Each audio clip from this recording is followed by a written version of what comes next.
This is Mark Dell with Android Spin, and this review is for something a little bit different. Rather than spending a couple of minutes focusing on a single title, starting this week we're going to be taking a briefer look at a wider selection of Android games. We will still be going into more depth on deeper and more expensive games, but this new format also gives us the chance to take a look at popular and notable free titles also. Please take a moment and let us know what you think of the new format in the comments.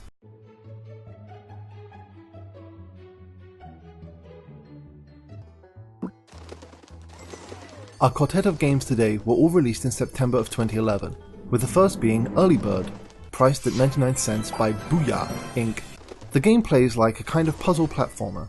You have a limited number of swipes to guide your early bird to the worm while avoiding hazards and making use of the environment.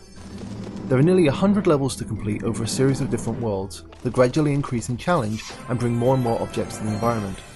The controls look very simple, but getting much precision with the swiping gestures can be more than a little tricky to get right, but fortunately the time it takes to restart a level after a mistake is kept reasonably brief.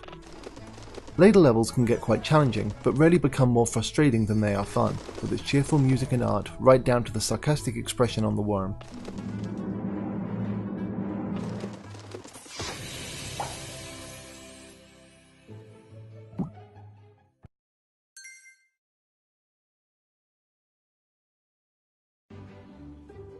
Next up is Dragonfly, released by 4Pixels also for 99 cents, with its free ad-supported version also available.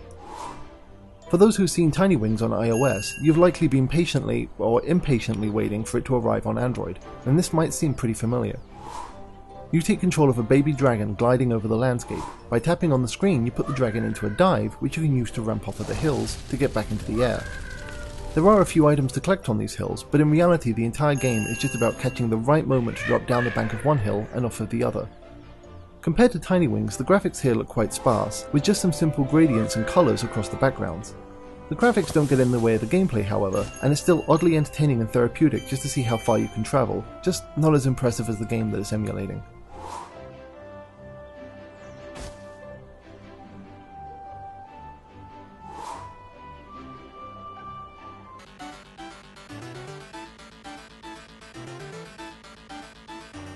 Our third game is a real blast from the 1980s past and is one of the granddaddies of the shoot 'em up genre, R-Type, released by .emu but for the slightly steeper price of $2.99. R-Type might not have been the first shoot 'em up game, but it was incredibly popular and it has appeared on an obscene amount of computers and consoles since it was first released in the arcades. The port to Android is very close to the original in every way, and you're still flying from left to right, shooting waves of enemies and bosses while trying to dodge between bullets. R-Type on Android runs what feels like about half the speed of the arcade version, which is no doubt due to the high level of difficulty and the lack of precision on the touchscreen controls compared to joysticks and pads. There have been many shoot 'em ups on Android which have improved on R-Type since it was released 2.5 decades ago, but this is still worth taking a look at if you're feeling nostalgic or want to check out this genre's roots.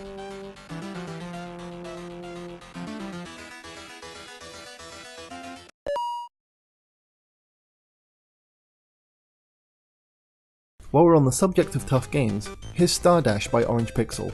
It's a free ad-supported game with an ad-free version for $1.99. Unlike Orange Pixel's other titles that take influence from 8 and 16-bit games in general, StarDash is very strongly influenced by a specific game, namely Super Mario Land on the Nintendo Game Boy.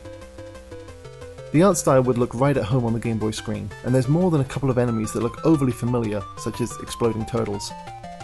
The controls of StarDash are very tight, which is fortunate as you'll be needing to make some very perfectly timed jumps to get through the 40 or so extremely challenging levels.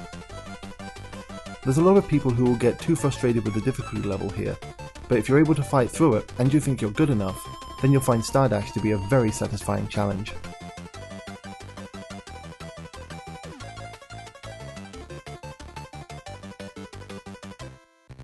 Well, that's it for this review roundup. Once again, let us know in the comments what you think about this new format, and thanks for watching.